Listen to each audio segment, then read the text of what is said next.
Hi everybody, thank you for joining me today for our Friday sketch card.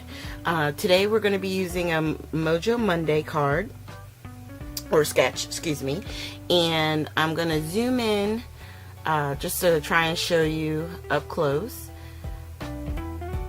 Now the sketch itself, I want to say, was a sketch for them for like the first week of October. I participated in their challenge for the week and decided to videotape making it so that way I can share it with you guys today. So I took a stitched square die and rounded the edges, and this is going to be our focal piece. I'm just stamping my flower stamp here, and then the sentiment, which is going to fit just right below it, and it says endless gratitude.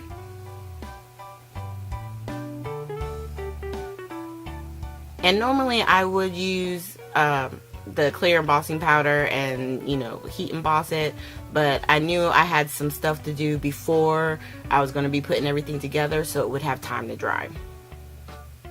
And then on the little tag that we're going to be adding, I use a stamp that says better than email. And off screen I was just clearing, because you know, like sometimes on stamps, especially like through Stampin' Up and, you know, other places like that, they'll have their name of the company on the bottom, and you wind up inking it and almost stamping everything together. And sometimes, you know, you just don't need that bottom part. You just want the little sentiment and keep it moving.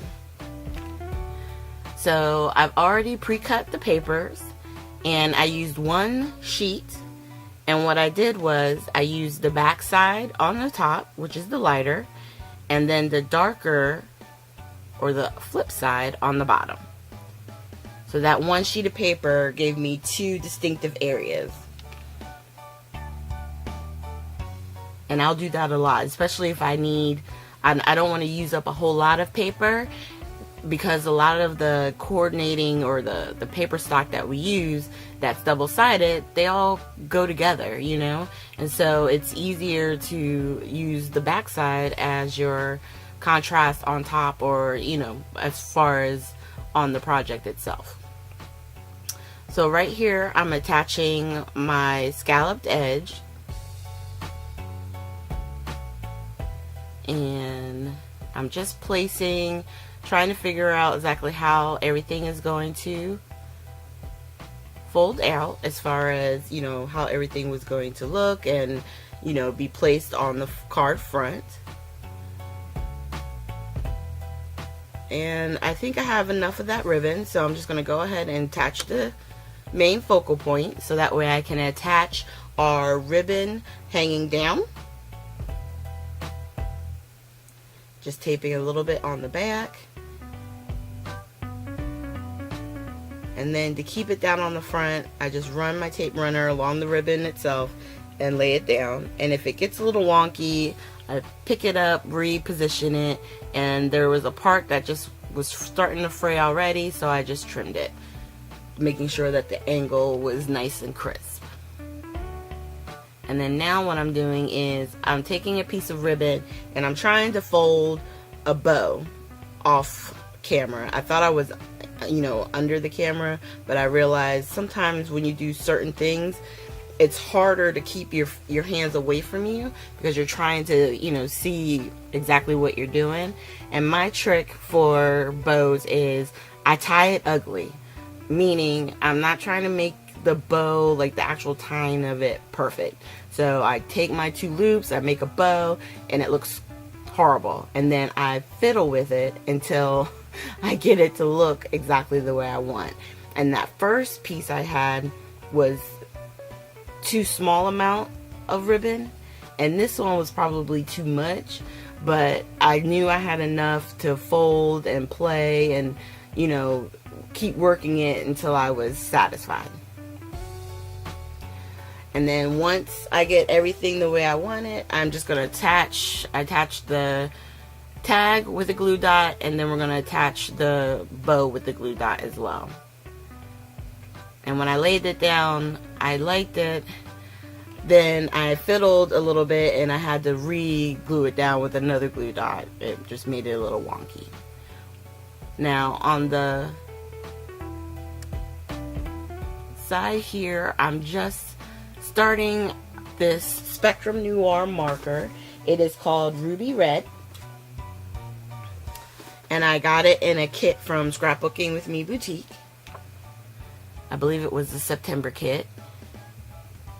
And so all I'm doing is on the roses that are in the stamp, all the buds, I'm coloring the parts that I want to be red.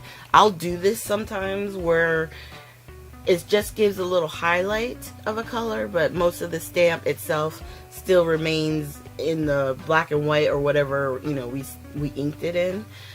It's a nice contrast. You should try it. So now I'm going to score my card at 4 1/4. So it's 5 1/2 by 4 1/4, our card front. And in adding it on, I was looking at it here and I just was feeling like there's not enough contrast. And in my mind, I should have said, you know what, if I just change the bottom scallop to black, it'll fix the problem that I was having, that it wasn't standing out. But I took it a whole nother step. So I decided to add an extension, another piece from scrap that I had. And so I'm just going to attach my piece that we just did. And then once I have it attached, I'm going to trim it down a little and then attach this piece right along that edge. And of course, by doing so, it made it a little bit longer, so I had to make my card a little bit longer. And in doing it, I think I originally sized it like 5 by 7, and then I decided just to trim it down, make a new size. And it's one of those things where you could always just make your own envelopes for something like this, or you know, if you have store-bought ones, you would just figure out your size and then, you know, make it work. You might have to go a little bit bigger than you intended, but you can make it work. So off camera there, I just cut basically our mat in a black, just so that there would be like a 1/8 inch border around our card front here. Just double checking my measurements, because for some reason it wasn't doing right. So once I trimmed it and laid it down, I got it the way I want it. And sometimes it takes a little fiddling, you know? Sometimes you don't hit it right on the first try. That's why I like Tape Runner. It gives you enough time that you can peel it apart, peel it apart, peel it apart, and then if you run out, you just grab your Tape Runner. That always happens right in the middle of the video, right? Alright, and then there's our card front. And I'm going to pull back our image here. And you can see it side by side. Okay, you guys, thank you for joining me today. Make sure you hit the like, subscribe, and please share. And I will see you with our next video, which will be Tuesday for Scrapbooking with Me Boutique. And until then, you guys have a great weekend.